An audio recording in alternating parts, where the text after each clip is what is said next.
Are you struggling with low energy as a diabetic? Do you try your best to stick with your diet, but yet you feel as if you're starving yourself? And so every couple of hours, you have to reach for something to eat to try to prop your energy levels up.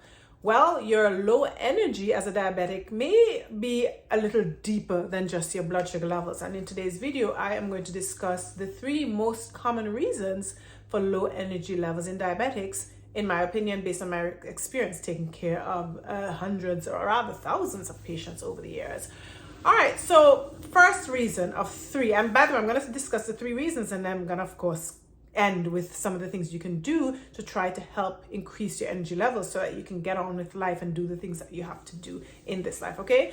So reason number 1, classically, diabetes has been, at least in medical school, we learned of diabetes as being a condition where there is starvation in the midst of plenty. So you have there's plenty food around, okay, and you're eating all this food, but for some reason, your cells, the little microscopic pieces or parts of your body that need the energy to carry out the functions they need to carry to keep us alive, they're not able to get at this energy, right? And so what's the reason for this? So we have to understand how it is that these cells are able to get the energy. So all the food we eat, okay, the main macronutrients which give us the energy, that's carbohydrates, protein, and fat, okay? And then that's the energy. And then of course the minerals and vitamins, those are the micronutrients among other micronutrients, right? But energy mainly comes from these 3 macronutrients.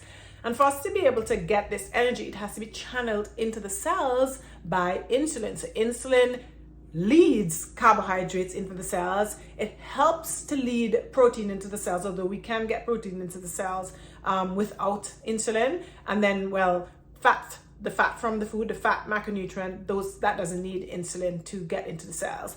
But if you're having, your meals are predominantly carbohydrates and maybe you have some protein as well, and probably little fat because it's fat-free that's being pushed. So you need insulin to get that, those nutrients into your cells.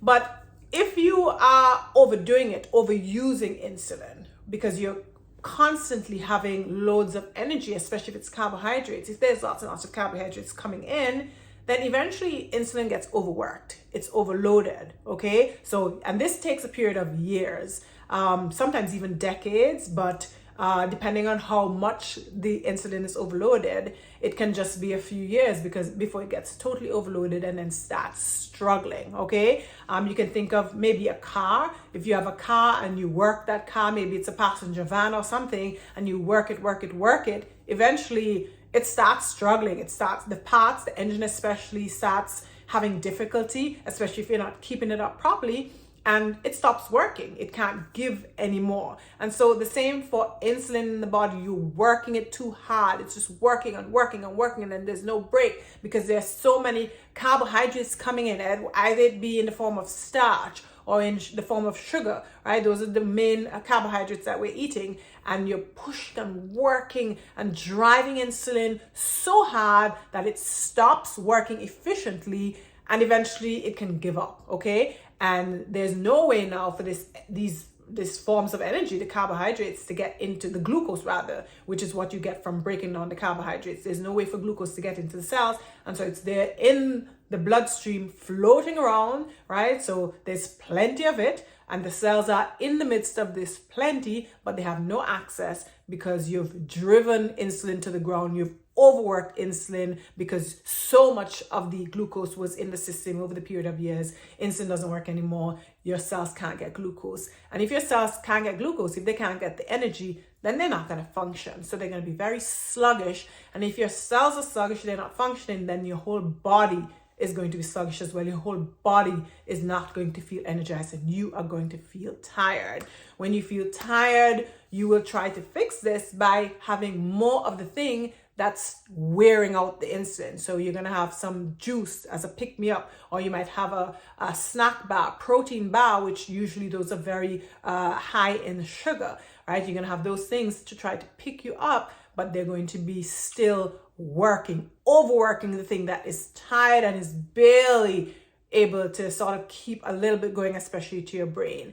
And so perpetually, day after day, week after week, you're just not, your cells are barely hanging on, barely getting enough energy to keep you alive, but not to keep you really bouncing and living your best life. And so you're in this perpetual state of low energy levels. And that is because of getting too much, just overworking insulin because of all the carbohydrates and sugars and the starches that you're taking in. So that's one of the commonest reasons, and one of the three that I'm going to talk about for your low energy levels, okay? And that condition, by the way, is called insulin resistance. It is when the insulin just stops working properly, meaning that the body's resisting the effect of the insulin, okay?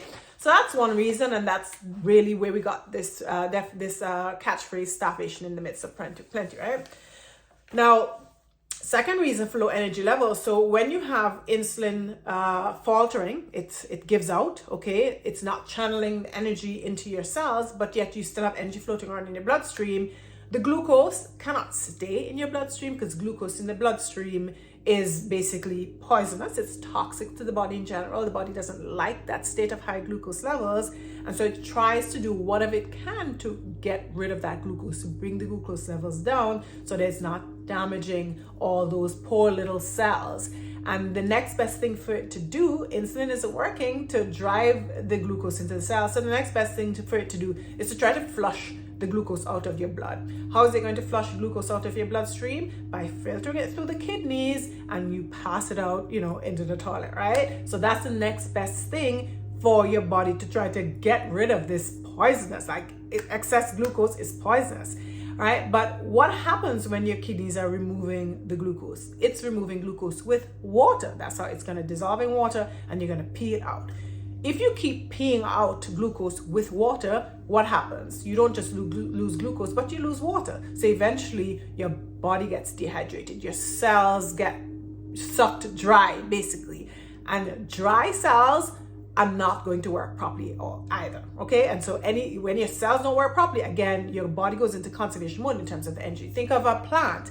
If you have a plant that you went on a 1-week trip and that plant didn't get water, you come back, that plant looks all droopy and wilted. It's not dead, but it's not looking all energetic and sprightly and bright. It's going to be the same for your body. It gets dehydrated, and so it gets all droopy. It gets all sucked in. It gets lazy. And that is another reason for you having low energy levels. Bad thing about it is that with this dehydration, you're gonna feel dehydrated. You're gonna want to drink, but unfortunately for a lot of people, and this was me back in the day, so I'm definitely not judging, but we fix dehydration by drinking juice. So we're drinking the same thing that's causing the dehydration in the first place. Because I remember me back in the day, I never drank water.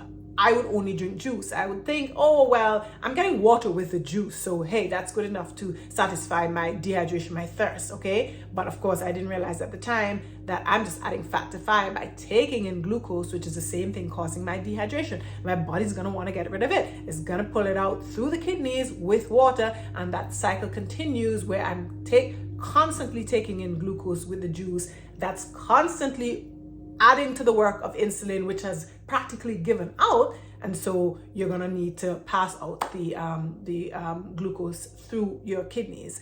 That really doesn't happen to that extent, except in an actual diabetic, because normally there isn't supposed to be sugar in the urine until you really get to the point of diabetes, right? But this is like a gradual spectrum. There can be little fluctuations, but in the grand scheme, I'm just giving you this as an explanation for why you might have low energy levels, dehydration. And you can get to the point of dehydration too before it gets to the kidneys pulling glucose through the kidney into the urine, all right? But the point is, if the glucose in your blood is high, if the sugar in your blood is high, your body is going to pull water from the cells. It'll pull water from between the tissues into the bloodstream to sort of dilute it a bit, so it's not quite as concentrated and toxic or poisonous, right? So that's the second of the three reasons for low energy level, the state of dehydration that high blood sugar causes, right?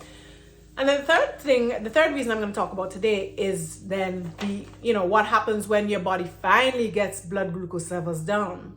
Okay, it's sensed as a dip. So it decreases. So you got it really high from drinking the juice or from eating the snack bar or something sweet, and the level got high. But then when your body finally is able to get it down, comparatively speaking, it drops low. It drops a bit too low, and that drop is a bit of a stress on the body. And again, any stress on the body as a whole affects the individual microscopic cells. And when those cells are stressed, they don't function properly. If your cells are not functioning properly, you're going to be tired. As a whole body unit person, you will be tired if your individual cells are struggling. So these ups and downs, these drastic fluctuations in your blood glucose levels, it shoots up after drinking or eating something. Your body finally is able to bring it back down, and it overshoots and it drops down a bit too low, or maybe it's in normal, but compared to the high it was,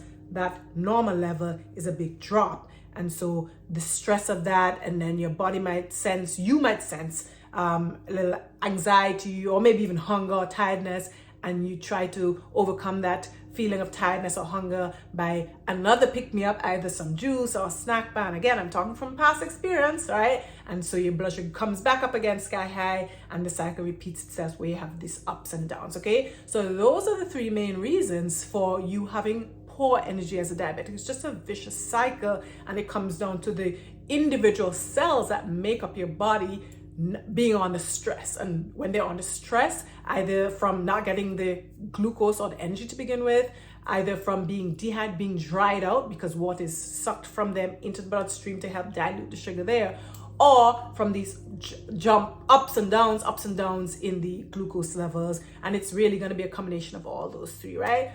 What do you do?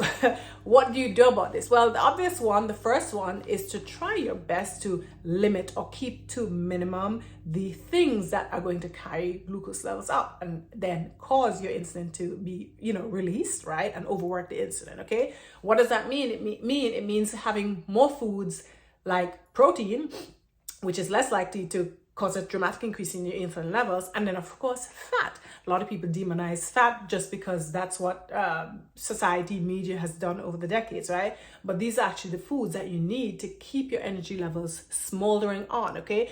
You can think of carbohydrates like a scooter, right? You get from point A to point B very quickly on this little scooter, okay? Little electric automatic scooter, but the battery is going to die quickly. It's not going to last very long, right? Now compare this to a bicycle, which you can think of like protein. A bicycle, you got to do some work. It, take a while to kind of get it going, but then you're cruising and you're getting some energy. But then after a while, it gets tired. You have to stop using it, right? So that's like protein.